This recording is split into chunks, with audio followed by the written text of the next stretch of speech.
दोस्तों कल था 27 अक्टूबर और 27 अक्टूबर 1947 को पाकिस्तान के कबायली लड़ाकों ने भारत के कश्मीर के ऊपर अटैक कर दिया।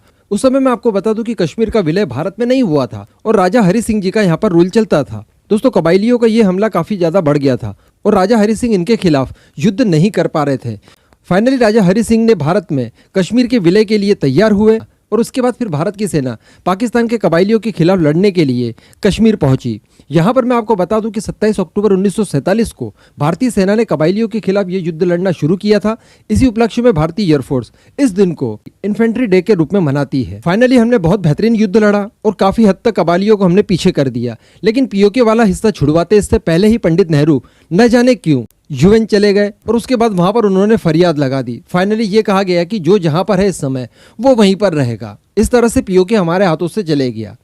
वैसे मैं आपको बता दूं कि इस युद्ध के बारे में ज्यादा चीजें बताई नहीं जाती। अगर देखा जाए ध्यान से तो ये युद्ध भारत ने हारा था और बेवजह हारा था। जीत सकते थे, यूएन जाने की क्या जरूरत थी पंडित जी, हम लोग निपट लेते बड़ी आसानी से। खैर छोड़िए, आने वाले समय में हम लोग हमारा पीओके वापस लेकर रहेंगे और लेकर रहेंगे। एक्चुअली मैं आपको बता दूं कि कल 27 अक्टूबर को अग्नि 5 मिसाइल का टेस्ट किया गया और इससे इतना ज्यादा ग्लैमराइज किया गया कि इसके चक्कर में हम लोग इन्फेंट्री डे को भूल गए यार। मैं आपको बता दूं कि हमारे वेस्टर्न एयर कमांड के commanding in chief mister Amit Dev ji इस मौके पर कुछ बयान दिया। एक्चुअली यार मुझे गर्व हुआ कि मेरा नाम भी अमित है और सर का नाम भी अमित है। उन्होंने क्या कहा आप ध्यान से सुनिएगा। Pakistan military which came as Kabylis further back, I am sure if the UN had not intervened, perhaps the entire Kashmir would have been ours. It was not only IF-1 Army's participation in Badgam, but there were many small missions which were carried out, which has resulted in ensuring freedom of free Kashmir. And I am sure someday the Pakistan-occupied Kashmir will also join this part of Kashmir, and we will have a whole of Kashmir in years to come. Thank you.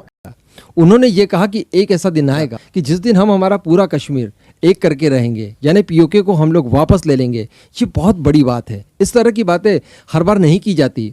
और मैं आपको बता दूं कि इतने बड़े officer ने अगर इस बात को पब्लिकली कहा है तो ऑब्वियसली उनके ये शब्द उनके अकेले नहीं है, बल्कि इसमें हमारी तीनों सेनाओं के भी शब्द शामिल है और साथ ही साथ हमारी गवर्नमेंट और जो गवर्नमेंट की नीतियां हैं उनके शब्द भी इसमें शामिल है। तो अल्टीमेटली आप ये कह सकते हैं कि हमारी सरकार, हमारी तीनों सेनाएं इन सब के लिए पूरी तरह से तैयार है।